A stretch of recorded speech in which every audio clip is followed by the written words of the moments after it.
At Murray Park's weekly farmers market, growers bring their crops directly to customers.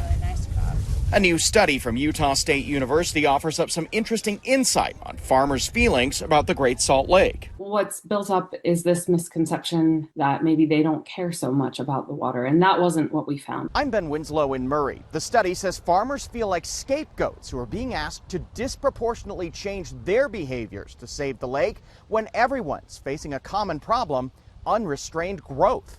The lake is shrinking because we're using too much water.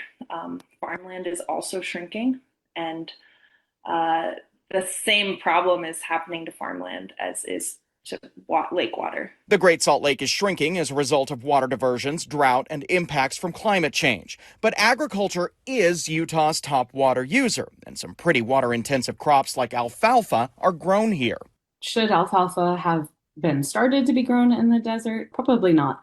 But a lot of folks that we talk to in some of our other Great Salt Lake work say, well, we probably really shouldn't even be living here and consuming the water that we're consuming, given that this is the desert. And so I think we really have to focus on, well, this is where we are now. We're not getting more and more farms, we're getting more and more houses. Matt Hargraves is with the Utah Farm Bureau and is a farmer himself. He calls the USU study validating. Absolutely, farmers and ranchers care about the lake. They live in the community, they want to make sure things are thriving. They feel deep down a stewardship for land and water.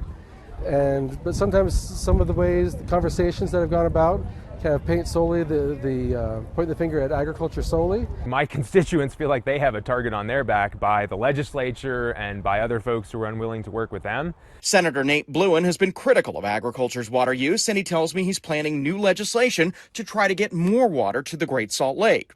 We could have, thousands of acre feet out there in a few weeks if we really wanted to. It's not that difficult to solve from a technical perspective. It's certainly difficult to solve from a political perspective. He's looking at increasing reservoir releases and even new regulations on agriculture to force more conservation.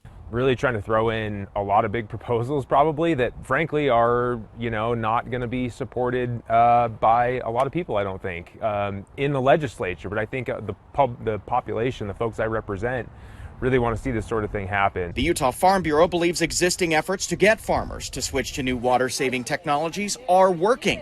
It's true, agriculture is going to have a larger impact than maybe just this individual homeowner. But when everyone works together on that, when we all take little steps, that adds up to it. Senator Blouin's legislation on the Great Salt Lake will be unveiled when the legislature meets in January. I've got a link to USU's study at fox13now.com. In Murray, Ben Winslow, Fox 13 News, Utah.